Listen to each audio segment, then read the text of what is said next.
the everyday routine? Ever dream of a life of romantic adventure? Want to get away from it all? We offer you Escape. Escape, designed to free you from the four walls of today for a half hour of high adventure. Escape, brought to you by your Richfield gasoline dealer and the Richfield Oil Corporation of New York.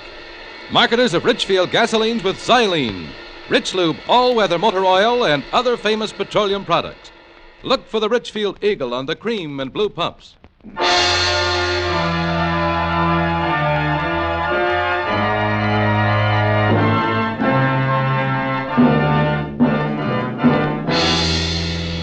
Tonight, we escape to a charter fishing boat in the waters off the little Central American country of Nicaragua, and the story of the violence and terror that suddenly developed there, as Anthony Ellis tells it in his exciting tale, Shark Bait.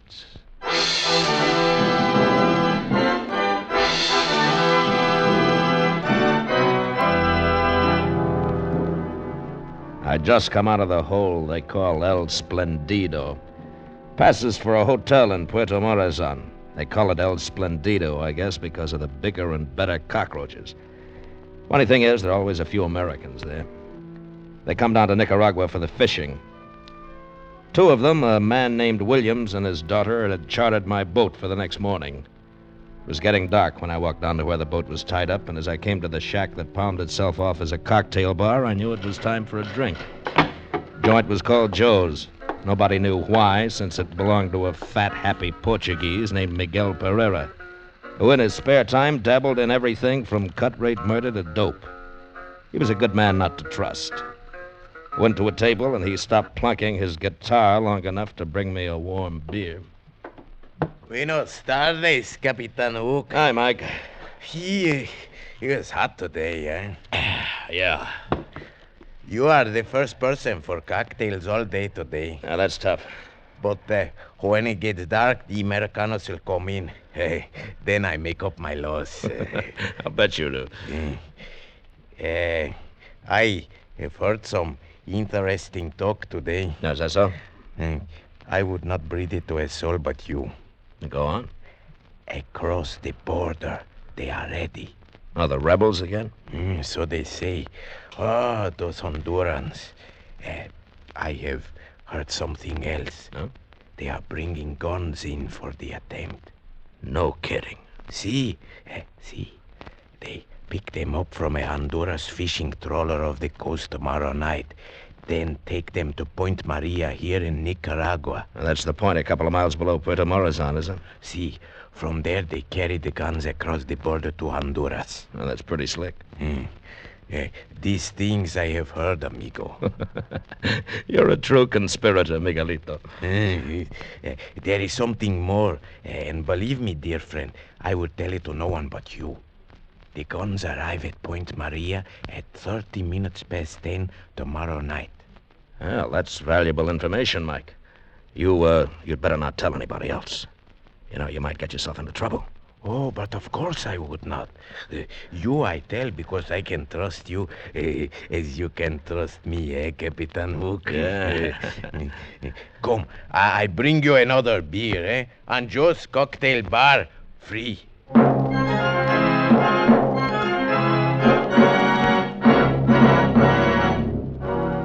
My customers came aboard the next morning at 5:30.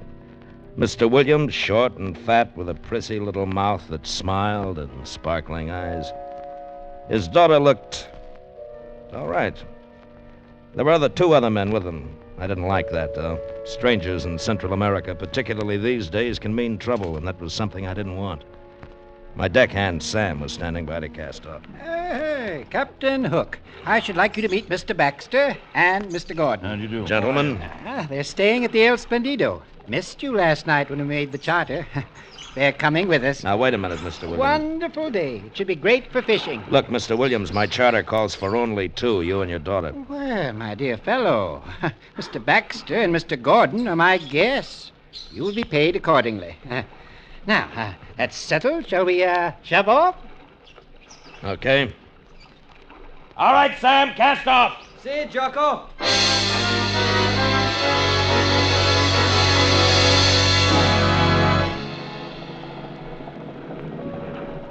It's beautiful, isn't it, Captain? It's all right, Miss Williams. It's because you're used to it. I've never seen water like this before. No? Your deckhand, you call him Sam. What about him? Sam. He is Spanish, isn't he? What? Rest is Nicaraguan. Why do you call him Sam? Is that really his name? No, but it's easier. The other one's too long. He calls you Jocko? It's Jonathan, but he can't pronounce it. Strange to find a man like you down here running a charter fishing boat, and with a name like Captain Hook. It's very romantic. I'm glad you like it. Oh. Am I annoying you? No, of course not, Miss Williams. It's my job to answer questions. I see. Captain! Captain, that dark patch of water over there. See? Yeah, It seems to be moving. it is. Manta ray. Mantaraya. A giant manta ray. We stay away from him. It's healthier. Oh, my camera. I must get a shot. Can you get closer? I can, but I won't. Well, now, look here. There's no need to use that tone with me. I'm hiring you.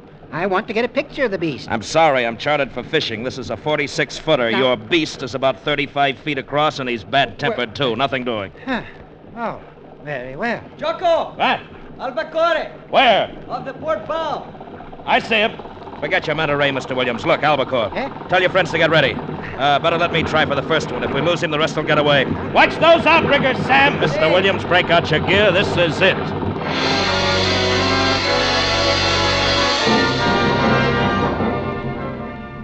It was a school of fish you see once in a lifetime. When you tie onto one of those babies, you got something. I turned the wheel over to Sam and got set. The albacore took the feather jig like a crazy horse, only 10 times faster. I knew that if I lost him, it was goodbye school. That's the way albacore are. Oh, you've got him. You've got him. Come on, get those lines wet. Over on the other side of me, Baxter. Right. No, Baxter, look out. You're crossing my line. I'm sorry. No, get around me. Here. Here, not that way, you fool. You're fouling me. Under me, under me. That did it. There goes the line. I'm sorry, Captain. Forget it. Well, you won't see albacore again today, Mr. Williams. There they go. Dear. Too bad. Oh, well, that's luck. Come along, Baxter. We'd better have a beer. Good idea. After all that excitement, I could almost feel the fight in them. It's really too bad, but accidents will happen. All right, Sammy, I'll take the wheel. See you, Jocko. Perhaps we catch something else later. Yeah. You're angry, aren't you, Captain? What? No. Oh, yes, you are. Mr. Baxter hadn't been so clumsy, we would have caught albacore. That's right. And I'll tell you something else. What? I don't think that either Baxter or his friend Gordon are fishermen. They are. The hotel last night, they said so. Don't kid yourself, not the way Baxter handles a rod. But they and said- another thing, he's carrying 2 guns and shoulder holsters. Oh? Yeah. Well, I guess it's their business. Mine's to find fish. You're not afraid of very much, are you? Listen, why don't you go and sit up forward? Are you afraid of me? Look, I've taken too many spoiled dames on these trips. Like smallpox, I'm immune. And I'm bored. You talk like a bad movie. Now go cut up mullet or something. I'm not expendable. We cruised for another couple of hours. Sighted one marlin tied into another. That is, Mr. Williams did, but he lost it. Baxter and his quiet friend didn't fish much. They watched.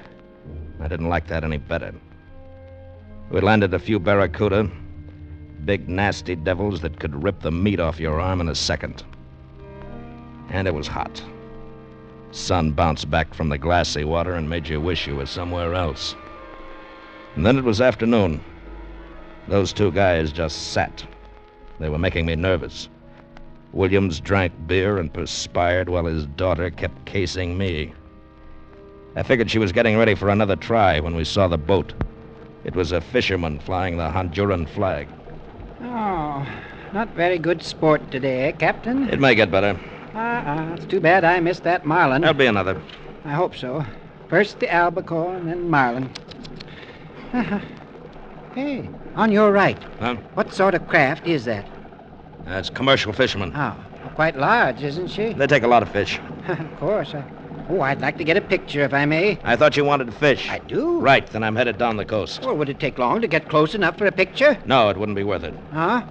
She's Honduran. I don't want trouble. Trouble, Captain. In case you haven't heard, Honduras is ripe for another revolution. What? We're under the Nicaraguan flag.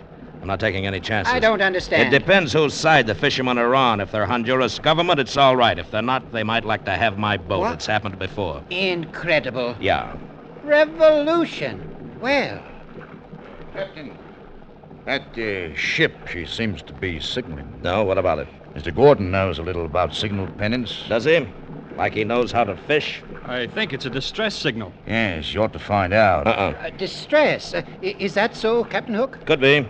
Could be a trick. Well, I don't understand. If they're in distress, it's our duty to When go... we first sighted her, there wasn't any signal. Now she very conveniently runs one up. I don't like it. We're putting back to Puerto Morazan. We better take a look. Not on my boat. Sam! Hi, Jocko. We're through for the day. Take in the outriggers. I'm Yeah, sorry, bravo. Mr. Williams, but I don't like this charter. Now, You'll look get your here. money back. But you can't do that. I Stay on the engaged... course. Nuts. I insist, Captain. Oh, Mr. Baxter, what are you doing with a gun? Are you crazy? Walk over here slowly, Hook. Come on, I mean it. Well, All right, Gordon, take over. Right. I've been wondering about you ever since you boarded. Have you? Well, now you know. Mr. Baxter, really, you have no right to endanger us all. This is going too far. Keep out of this, Mr. Williams. You're pretty interested in that trawler, aren't you? Yes, that's why we've borrowed your boat. If you give us any trouble, I'll shoot you in the leg and throw you overboard. I imagine you would make excellent sport for the shark and barracuda. They have an extraordinary scent for blood, Captain Hook.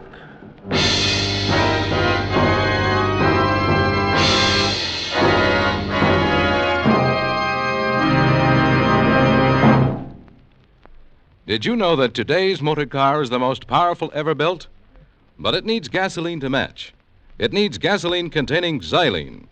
Xylene, a great discovery of modern science, puts a new dynamic wallop in gasoline.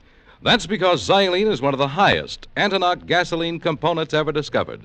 A super component to give your car new, higher anti-knock performance. Today, every gallon of Richfield gasoline contains xylene. Try Richfield gasoline on a gear shift hill. Press down on the gasoline pedal. Feel your car leap forward. That's what xylene in Richfield gasoline does. You get new high anti-knock, new power, new mileage economy. What's more, you have a choice of two great Richfield gasolines with xylene. The Richfield dealer offers Richfield Ethyl. Ethyl at its best for best results in highest compression motors, or Richfield High Octane at regular price for the average car. Stop where you see the Richfield Eagle on the cream and blue pumps. Get Richfield gasoline containing xylene. And now we return you to Escape. Well, it was nicely done. One minute I was the skipper of my boat, the next I was waiting to see if Baxter wasn't going to put a bullet into me. I knew he wasn't kidding about those shark and barracuda, so I decided to play along. Gordon may not have been a fisherman, but he knew how to run a boat, and he headed straight for the fishing trawler. What does it mean, Captain Hook? You tell me, Mr. Williams. How long did you say you'd known those guys? We met them last night, Jonathan. Yeah? Well, certainly. Well, you don't for 1 minute suppose that I would have invited them had I known this was going to happen. Well, whatever are they up to? I've never heard of such a thing. It's rather exciting. Dana. I've got an idea. Oh? I told you they're ripe for a revolution in Honduras. Yes? That trawler might be carrying guns. Guns. Mm-hmm. But why? I mean, what's the point of taking over your boat? Unload guns, put them aboard us for the revolutionists. What? But Baxter couldn't have known we were coming out here. Oh, I don't believe it. Sure he could. How? You could have told him. I? That's right. Last night I told you I'd run out from Puerto Morazan for about 2 hours, you remember? Huh? Even told you the direction, south-southwest. Yes. You said we'd have a chance at Marlin and possibly Tarpon. Yes. I guess I did mention it to them. Okay. That's why Baxter didn't want us to stop for those albacore. He and his pal made a deal with the skipper of that boat to meet him somewhere around here and at about this time. Oh? It's only a guess, but it'll do for now. And it was a good guess. 10 minutes later, we tied up alongside the trawler. She was filthy enough, but she wasn't fishing, and she wasn't in distress.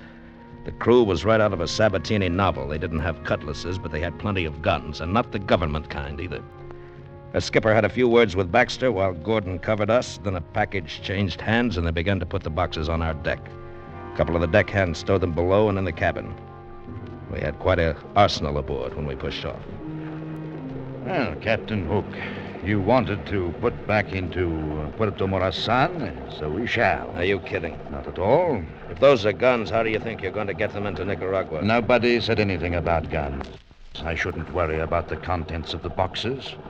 We shall wait until night, then put into Point Maria. We'll put the cargo ashore there. Just like that? Just like that. You get paid off, and somebody else worries about getting them over the border into Honduras, huh? Yeah, that sounds familiar. If that is my plan, you have described it perfectly. And, Captain, remember, it's pointless for you to attempt any heroics. Our stakes are rather high, and we should prefer not to kill you. You won't kill me, don't worry. Your boat will be returned to you, and there'll be a bonus for your rather unusual charter. Well, thanks a lot. Well, I'm going to join Gordon at the wheel now, and keep in sight, Captain Hook. Psst. Jocko. Sammy. Stay down. They can't see you. Jocko, they think I am below. Yeah. I behave very scared. They did not trouble to search me carefully. I have my knife. Good boy. Not now, though. Stay out of the way. If we get a chance, I'll... Duck, here comes the dame. Well, where's your father, Miss Williams? In the cabin, worrying. Who were you talking to just now? Oh, me? Talking? Uh-uh. Yes, you were. I know. It's your deckhand, Sam, isn't it? Keep your voice down. Sorry. Haven't they missed him? Probably not. Sam can look like a real scared Indian when he wants to. He isn't scared, is he? No. You've got a plan. Maybe? I could help, No, just stay out of the way. but I want to help. What can I do? What's your first name? Dana? That's no name for a girl. Well, it doesn't matter. I am a girl. Yeah, I can see that. What do you want me to do? Go over to the wheel. Gordon hasn't got a gun in his hand. Baxter's the one to watch. Get him talking, and if you can move him in front of me, cut him off for about 5 seconds, right? But you haven't got a gun. What can you do? Not me, Sam. If I got his knife, he can do tricks with one. Just give him time to get a good throw, that's all. When I yell, duck. Where is he? Inside the bait tank behind me. All right. I'll take care of Gordon. You still game? Of course. All right, go on. Sam, See, Jocko? get set. Did you hear what I told her? I hear. Make it good, boy. If you miss... I won't miss, Jocko. Now, she's talking to him now, Sam. You haven't got much time. I'm ready. I'm going for Gordon. We'll get him off guard. If you miss with the knife, rush him. Okay, Jocko. All right, now, Sam. Look out! Stay where you are, Captain Hook. That was most unwise. Jonathan, you must have seen him. I couldn't help it. Sam. Sam. I'm sorry, Jocko. I was not fast with the knife. I'm sorry. Oh, come on, Sam. You'll be all right, Sam. There we go. We have one good, fine time together. Jocko. Sure. Sure we do, Sam. And lots more. Put him overboard, Captain. What? Put him over the side. He's dead. Listen, you're murdering... I want no dead bodies in this boat. Might be difficult to explain if anyone came aboard before we reached land. Put him over the side. I picked him up in my arms. He was very light. The little mestizo who'd been with me for 3 years was dead. Sam was dead. He looked like a sleeping child, except for the blood stain creeping over his wet shirt. I stood at the rail for a moment. Then I let him go. He fell astern of us, and I had to watch. I knew what was going to happen, but I had to watch. So did Baxter. I could feel that murderous fascination as he waited. Then there was a swirl. And another. The water boiled with triangular fins. And Sam was gone. After that, I just waited. Williams and the girl didn't show. It was just me and those two at the wheel. Then it began to get dark like it does down there. We didn't show any lights. Gordon was still at the wheel, and I could see the glow of Puerto Morazan off the port bow. There was no moon, just sudden blackness. Must have taken Carter by surprise, because when he called to me, I wasn't sitting by the bait tank any longer. I was around the other side with a big gaff hook in my hand. Captain! Captain! Why didn't you watch him? Never mind that. He's still aboard. Hook! I'm coming to get you. Don't be a fool. Hook! This is your last chance. I swear I'll shoot. I caught sight of his figure for a second against the glow of the town, then he was gone. But I was ready. I could hear him. Just a couple of more steps. 1, 2, 3. Hook! You're a fool. I'll put on the lights. No. They'll see us from shore. Then I could hear him breathing. And I hit out with a gaff, and I caught Nexter in the throat. He went down hard, dying fast. I grabbed his gun and moved quietly toward Gordon at the wheel. Did you kill him? Baxter can't hear you, Gordon. He's dead. All right, drop it. Drop it! I got away from the wheel. Okay. Williams! Williams, get out here. It's all right. I've got him. Captain Hook. Oh, well done. It mustn't have taken a lot of nerve to do that. Pity it's wasted. Sorry, Captain Hook.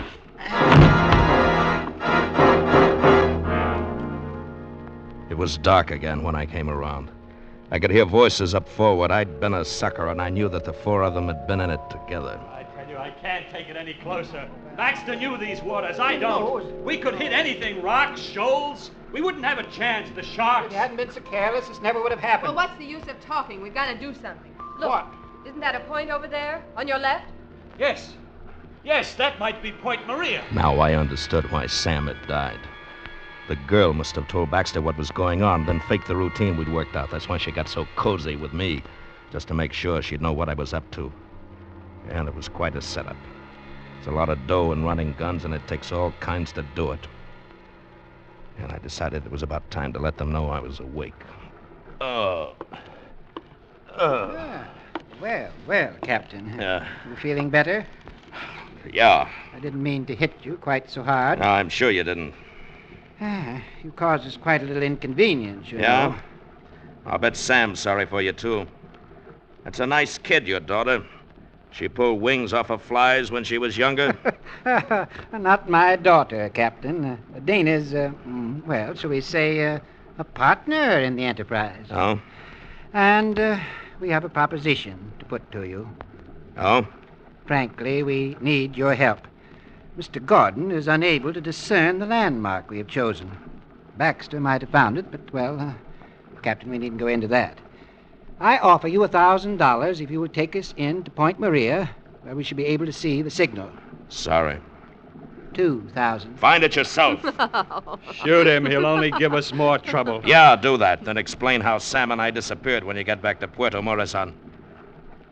By the way, have you checked the fuel? It's almost empty. That's right. All right, Captain. What do you want? Look, Williams. Suppose I take you in, and we decide on a fair deal when we get there. Very well. You have my hand on it, Captain? Yeah. Gentlemen's agreement. Are you sure this is Point Maria? I'm sure. Do you want me to signal? No, we'll wait. They are to pick up the guns at 10:30. The boats will put out from shore. It's 10:30 now. We'll wait. It's okay with me. 5 minutes went by, and then we heard the sound of muffled oars. From out of the blackness, riding out to us on the swells, came 3 boats. I was at the rail when the first man lumbered heavily over the side. It was the owner of Joe's Cocktail Bar, Miguel Pereira, still fat and still happy. 4 others followed, well-armed, stood waiting. Ah, Captain Hook, my good friend, and Senor Williams. Yes. But I did not know that you were acquainted. The captain was kind enough to assist in delivering your consignment, Senor Pereira. So? Ah, now I understand. You and the captain have become partners, eh? You used his boat for the task. Very good. Not partners, Mike. These are my guns. Oh, now come now, Captain Hook. You're getting a little out of your depth, aren't you? You might as well start unloading, Mike. But there is only one consignment? That's right, mine. Williams wasn't able to pick his up. Wait a minute. Are you in us, too? You, Captain, you're running guns? Yeah. It wasn't nice of Mike not to tell you about me, and it wasn't nice of him not to tell me about you. Would have been simpler to let us do the whole thing instead of splitting it up, Mike. Never mind what was nice. I know what I'm doing. It was safer this way. If one of you were caught, the other would get through. Mr. Williams said he arranged for a boat and would pick up his guns this afternoon from the trawler and bring them here this evening. And you, my dear friend, were to pick up yours tonight, as I told you. That's right, and you've got them. Now, look here. If you think I'm going to be double-crossed like this, you can... Go ahead. There's a load of guns waiting for you out on that Honduras fisherman. Pick them up. This one's my deal. Well, I tell you, Senor Pereira, these are mine. We must have the other shipment of guns tonight. Looks like you're not going to, Mike, unless I can get them for you. You're not going to get away with this, Captain Hook. You will return to the trawler tonight, Captain? Sure. You'll have to pay me first for these. It is done. Oh, no. We made a deal, Pereira. I am not You did not keep your bargain, senor. Obviously, these are the captain's guns. Look. Please, no violence. My men are nervous. That is better. Here is the money, my friend. Thanks, Mike. I'll give it to Sam's wife. It won't make her feel any better about Sammy, but it may help a bit. Well, Captain Hook, you've done quite well, haven't you? Where does all this leave us? Out, Mr. Williams. And if you're smart, right out of Central America. And if I were you, I'd do my fishing in a lake from here on. It's healthier.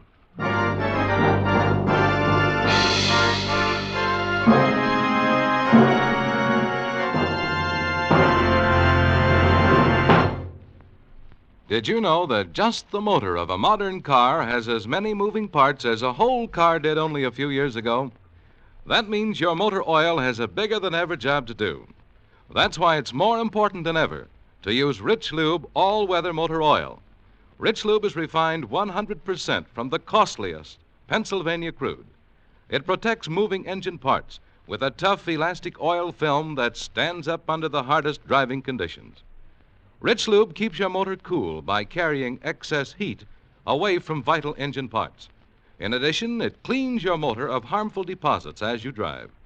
Rich Lube, the Pennsylvania premium motor oil, saves you money by protecting your motor under all-weather, all-driving conditions. Yes, it's much cheaper to use Rich Lube than to pay the cost of motor repairs. Change to Rich Lube all-weather motor oil tomorrow. Keep your motor clean. Keep your motor young. Escape is produced and directed by William N. Robson, and tonight has presented Shark Bait by Anthony Ellis. Featured in tonight's cast were Bill Conrad as Captain Hook, Mary Shipp as Dana, Will Gear as Williams, John Daner as Baxter, Steve Roberts as Gordon, Harry Bartell as Sam, and Paul Frees as Miguel. Special music was arranged and played by Ivan Ditmars. Next week. You are standing on the deck of a whaling ship, about to put out from San Francisco, when a stranger suddenly appears to inform you that he has just murdered your first mate. A stranger from whom you realize there can be no escape. Next week at this time, the Richfield Oil Corporation of New York invites you to escape with the story of intrigue and violence aboard a whaling ship of 100 years ago, as Bud Nelson tells it in his exciting tale, Yellow Wake. Be listening. Goodbye then until this same time next week, when once again we offer you Escape. Tom Hanlon speaking. This is CBS, the Columbia Broadcasting System.